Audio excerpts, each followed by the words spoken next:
Student बांसुरी classes में आप लोगों को स्वागत है। मैं उदय कुमार आज फिर से आपको जो है ये कॉम्पिटिटिव का क्वेश्चन लाए हैं। ये खास करके रेलवे में एनटीपीसी एएसएम ग्रुप डी सभी के लिए काफ़ी महत्वपूर्ण क्वेश्चन है, या ऑल अदर एग्जाम जैसे कि बीपीएससी सभी में ये क्वेश्चन पूछे जाते हैं। पहला क्वेश्चन है एवोगाड्रो संख्या का मान होता है। तो एवोगाड्रो संख्या का मान होता है आपको 6.023 गुने 10 के पावर 23। ऑप्शन नंबर बी इसका राइट उत्तर हो गया। इसी तरह से आइए क्वेश्चन नंबर दूसरा में कह रहा है कि दूरी मापने की सबसे बड़ी संख्या है। तो दूरी मापने की सबसे बड़ी संख्या पारसेक को कहा जाता है। ऑप्शन नंबर ए इसका राइट उत्तर हो जाएगा। इसी तरह से आइए क्वेश्चन नंबर तीसरा में कह रहा है एक प्रकाश वर्ष है। तो एक प्रकाश वर्ष होता है 9.46 गुने 10 के पावर 15 मीटर। ठीक है, ये होता है। इसी तरह से आइए क्वेश्चन नंबर 4 में कह रहा है 1 लीटर कितना गैलन के बराबर होता है। ठीक है, तो वह होता है जो है 0.2642 के बराबर। ठीक है, 0.2642 के बराबर। इसी तरह से आइए क्वेश्चन नंबर 5 में देखिए, क्वेश्चन नंबर 5 कह रहा है कि एक फर्मी में कितना लीटर होता है। तो एक फर्मी में जो होता है वह होता है 10 के पावर -15 मीटर। इसी तरह से आइए क्वेश्चन नंबर 6 में कह रहा है कि लॉगरिथम के आविष्कारक है। तो लॉगरिथम के आविष्कारक है आपको John Napier. Option number C इसका राइट जवाब हो जाएगा। इसी तरह से आइए क्वेश्चन नंबर 7 में कह रहा है क्वांटम सिद्धांत के प्रतिपादक है। तो क्वांटम सिद्धांत के प्रतिपादक थे मैक्स प्लांक। इसी तरह से आइए क्वेश्चन नंबर 8 में कह रहा है कि वायुमंडल की आर्द्रता को मापने वाला यंत्र क्या कहलाता है। ठीक है, तो वह कहलाता है हाइग्रोमीटर। क्या कहलाता है? हाइग्रोमीटर। 9 में कह रहा है एक एंगस्ट्रम मात्रक बराबर होता है। तो वह होता है 10 के power -10 metre. Option number A right उत्तर हो जाएगा। इसी तरह से आइए क्वेश्चन नंबर यहाँ पे 10 में कह रहा है पृथ्वी के उपग्रह का कक्षीय वेग निर्भर करता है। तो वह करता है आपको कक्षा की त्रिज्या पर। ऑप्शन नंबर ए राइट जवाब हो जाएगा। इसी तरह से आइए क्वेश्चन नंबर 11 में हम लोग देखेंगे। 11 में कह रहा है घड़ी की चाबी में संचित ऊर्जा है। तो वह होता है स्थितिज ऊर्जा। ठीक है, ऑप्शन नंबर सी इसका राइट जवाब हो जाएगा। इसी तरह से आइए क्वेश्चन नंबर 12 में कह रहा है यदि किसी पिंड के संवेग 50% बढ़ा दिया जाए तो गतिज ऊर्जा का मान होगा। तो गतिज ऊर्जा जो उसका होगा वह बढ़ जाएगा आपको 125% बढ़ जाएगा। ठीक है, कितना बढ़ जाएगा? 125%। इसी तरह से आइए क्वेश्चन नंबर 13 में हम लोग देखेंगे। 13 नंबर क्वेश्चन कह रहा है कि अनुदैर्घ्य तरंग उत्पन्न हो सकता है। तो वह होता है आपको सभी माध्यम में। ठीक है, ठोस, द्रव, गैस तीनों में होता है। इसी तरह से आइए क्वेश्चन नंबर 14 में हम लोग देखने वाले हैं। कह रहा है किस माध्यम में अनुप्रस्थ तरंग उत्पन्न नहीं हो सकता है। तो वह नहीं होता है इस आपको हवा में। ठीक है, नंबर 15 में कह रहा है कि प्रतिबल और विकृति का अनुपात कहलाता है। ठीक है, तो वह आपको कहलाता है प्रत्यास्था गुणांक। क्या कहलाता है? प्रत्यास्था गुणांक। इसी तरह से आइए क्वेश्चन नंबर 16 में हम लोग देखेंगे। 16 में कह रहा है कि पनडुब्बी आधारित है। तो पनडुब्बी आधारित होते हैं आपको आर्किमिडीज के सिद्धांत पर। ठीक है, इसी तरह से ये फिर क्वेश्चन नंबर हम लोग 17 में देखेंगे।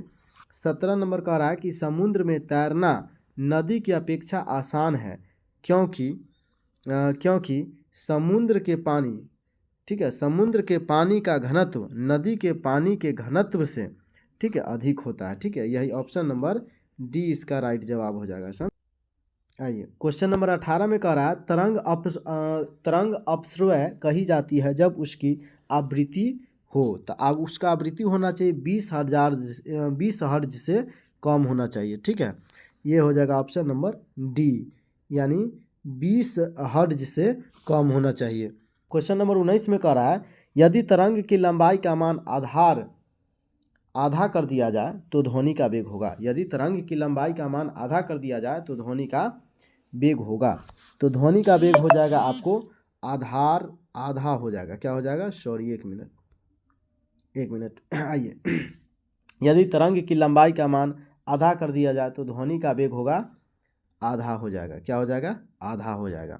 इसी तरह से आइए क्वेश्चन नंबर हम लोग 20 में फिर प्रवेश करने वाले हैं। कह रहा है कि ध्वनि तरंगे हैं, तो ध्वनि तरंगे जो होता है वह होता है अनुदैर्घ्य। ठीक है, क्या होता है? अनुदैर्घ्य। इसी तरह से आइए क्वेश्चन नंबर 21 में। देखिए क्वेश्चन नंबर 21 कह रहा है कि गोलीय दर्पण की फोकस दूरी उसकी वक्रता त्रिज्या की होती है, तो उसकी वक्रता त्रिज्या की आधी होती है। ठीक है, क्या होती है? आधी होती है। इसी तरह से आइए क्वेश्चन नंबर 22 में हम लोग देखेंगे। कह रहा उत्तल दर्पण द्वारा बना प्रतिबिंब होता है, तो वह होता है आपको काल्पनिक एवं सीधा। ऑप्शन नंबर सी इसका राइट जवाब हो जाएगा। इसी तरह से आइए क्वेश्चन नंबर 23 में। कह रहा प्रकाश तरंग उदाहरण है, तो प्रकाश तरंग उदाहरण है आपको जो है विद्युत चुंबकीय अनुप्रस्थ तरंग का। ऑप्शन नंबर बी इसका राइट जवाब। अब आइए अगला क्वेश्चन है, फोटोग्राफी कैमरे का अभिदृश्यक लेंस होता है। ठीक है, तो वह होता है आपको उत्तल होता है। कैसा होता है? उत्तल होता है।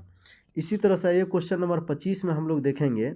क्वेश्चन नंबर 25 कह रहा है कि E बराबर mc² का प्रतिपादित किया था, तो वह करने वाले हैं आइंस्टीन। ऑप्शन नंबर बी इसका राइट उत्तर हो जाएगा। इसी तरह से ये क्वेश्चन नंबर 26 में कह रहा है कि थोरियम का नाभिक को बदला जा सकता है, तो वह बदला जा सकता है आपको प्लूटोनियम में। किसमें? प्लूटोनियम में। इसी तरह से ये क्वेश्चन नंबर 27 में हम लोग देखेंगे। कह रहा है कि फ्यूज के पदार्थ का होना चाहिए, तो फ्यूज के पदार्थ को जो होना चाहिए वह होना चाहिए निम्न गलनांक। ठीक है, क्या होना चाहिए? निम्न गलनांक, यानी कम गलनांक होना चाहिए। इसी तरह से ये क्वेश्चन नंबर 28 में कह रहा है निम्न विद्युत चुंबकीय तरंगों में किसकी आवृत्ति अधिकतम होती है, तो वह होता है आपको गामा किरणें की।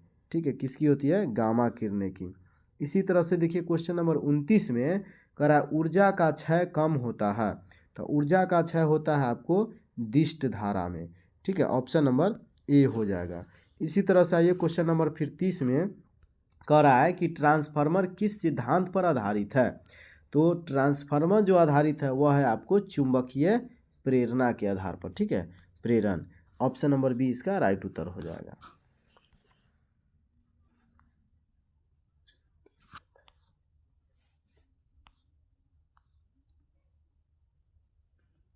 अब आइए अगला क्वेश्चन है, घरेलू प्रकाश के लिए प्रयुक्त लैंप किस क्रम में जोड़े जाते हैं। ठीक है, तो वह जोड़े जाते हैं समांतर क्रम में। ऑप्शन नंबर बी राइट उत्तर हो जाएगा। इसी तरह से आइए क्वेश्चन नंबर फिर 32 में कह रहा है कि ऊष्मा किस प्रक्रिया से सर्वाधिक तीव्र क्रम में स्थानांतरित होती है। ठीक है, तो वह होता है आपको विकिरण के माध्यम से। ऑप्शन नंबर सी हो जाएगा। क्या हो जाएगा? विकिरण। इसी तरह से आइए क्वेश्चन नंबर 33 में हम लोग देखेंगे। 33 कह रहा है कि न्यूनतम संभवतः ताप है, तो वह ताप है आपको -273 डिग्री सेल्सियस। ठीक है, इसी तरह से आइए फिर क्वेश्चन नंबर हम लोग 34 में आएंगे। कह रहा है कि यदि वायुमंडल न होती तो दिन की अवधि होती, तो दिन की अवधि जो है कम हो जाता। ठीक है, दिन की अवधि क्या होता है? इसमें देखिए कह रहा है कि सूर्य ग्रहण के समय सूर्य का कौन सा भाग दिखाई देता है, तो वह देता है आपको दिखाई कोरोना। ठीक है, सूर्य ग्रहण के समय सूर्य का कौन सा भाग दिखाई देता है, तो कोरोना वाला। अब आइए क्वेश्चन नंबर 36 में कह रहा है सूर्य के प्रकाश का आंतरिक परावर्तन हो सकता है यदि प्रकाश कांच से वायु में जाए। ठीक है, कांच से वायु में जाए। ठीक है, यही इसका राइट जवाब हो जाएगा। तो इसी के साथ जय हिंद जय भारत। वीडियो अच्छा लगता है तो लाइक सब्सक्राइब और कमेंट अवश्य करें। ठीक है, कि आपको यह वीडियो कैसा लगा, और अपने ग्रुप में शेयर भी करें ताकि जो है अपने के साथ साथ दूसरा का भी अच्छा हो सके। ठीक है, चलिए जय हिंद जय भारत।